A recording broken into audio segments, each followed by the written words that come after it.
Alright, so intro to weapons. We got 6 main types here.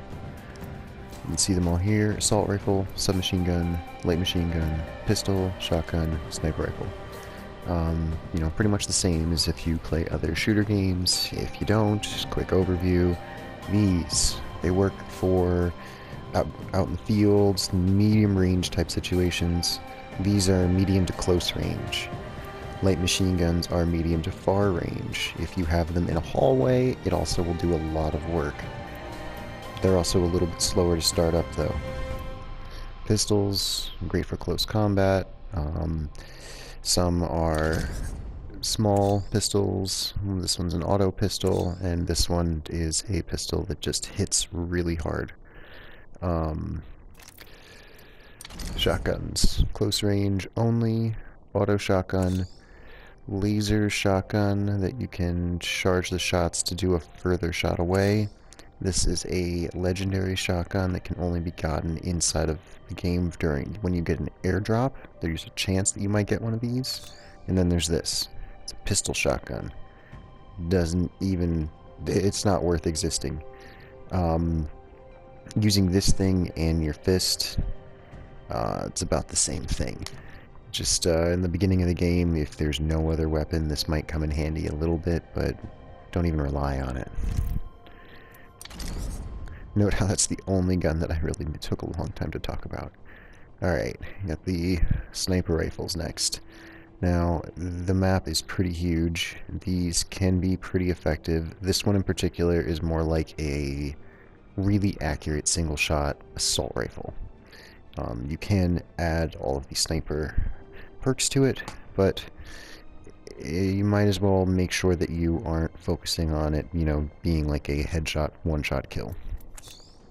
This has something you can equip to it that makes your headshots stronger, and it uses heavy ammo, but it's also really slow, and the bullet drop in this game is kind of gnarly. So be warned before trying to use it, but if you like sniping, go for it. Most people who like sniping use this thing. It is a laser rifle. Basically, it has 5 shots per clip, and each of those shots is like 3 shots in one.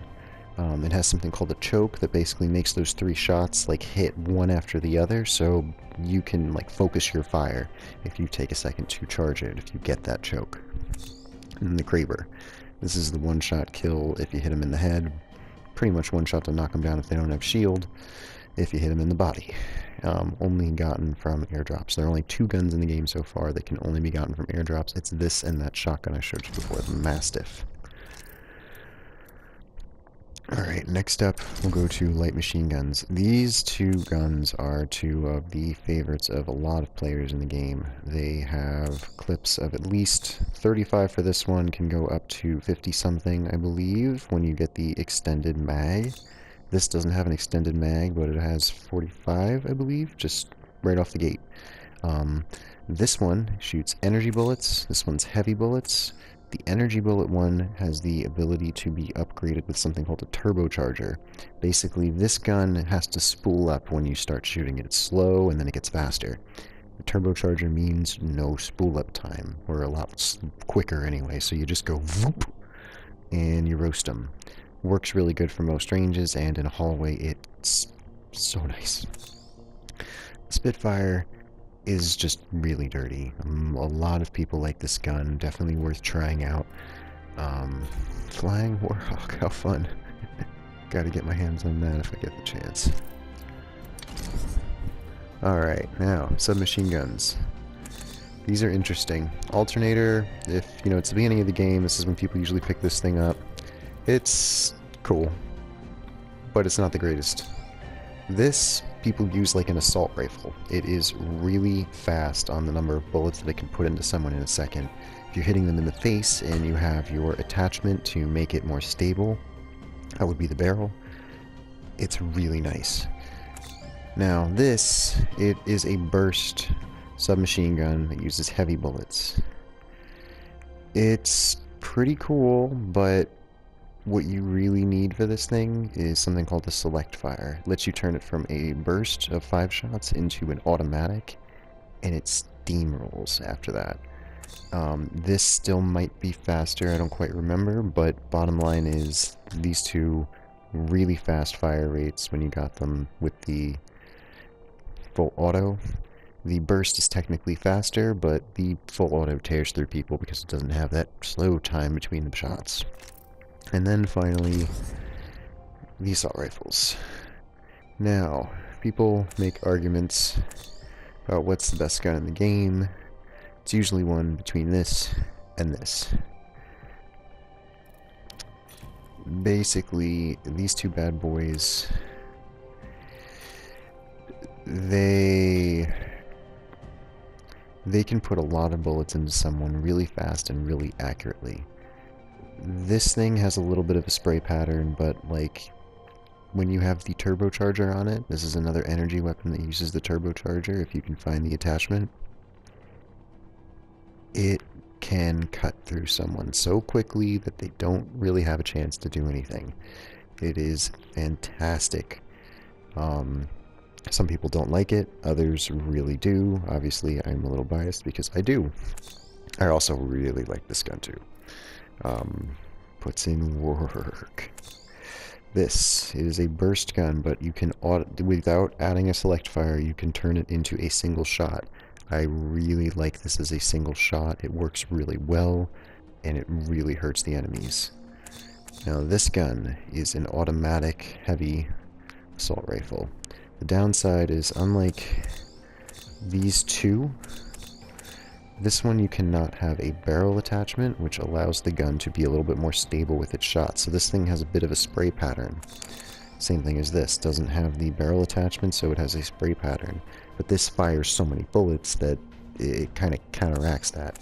This cannot do that, so it kind of is outclassed by the rest of the guns, in my opinion, in this category. So, beginning of the game, nobody has a weapon. You want to get your hands on one as fast as possible. After that, I would suggest any one of these three, Hemlock, R301, Havoc. Try them out, choose to see what you feel like. Definitely give the Devotion and Spitfire a try too. Those will you usually have something along those lines as a main gun. One of these could also work.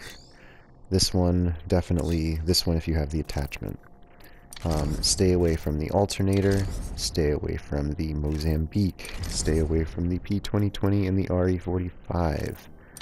And I would say stay away from the longbow, but I definitely have seen people do things with it. The G7, if you are someone who, like in Call of Duty for example, used the FAL or anything that was just like a single shot picking people in the head, this thing is your shit. You can put the stabilizer on it and you can just pick people.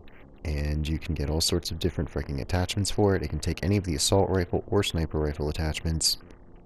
And then with the stock, you can switch the gun out quickly to... Usually I would suggest this. Somebody gets close, you can blap them in the face. If you have the choke, you can actually get them from a pretty decent range as long as you charge up the shot.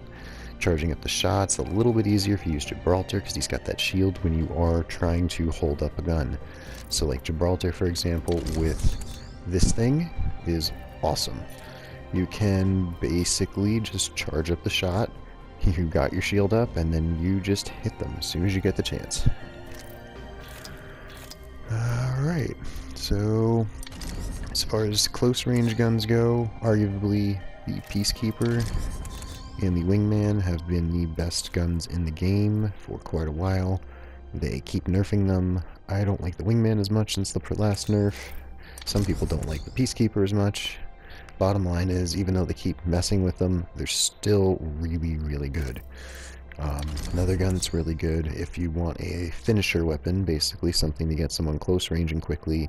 This is pretty good. I haven't had the best luck with it myself, but I have been finished with it, and it's really mean.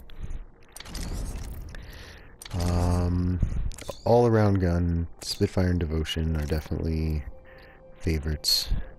And I have a tendency of running with Peacekeeper and either this or this. Maybe this. Alright. Thanks for listening.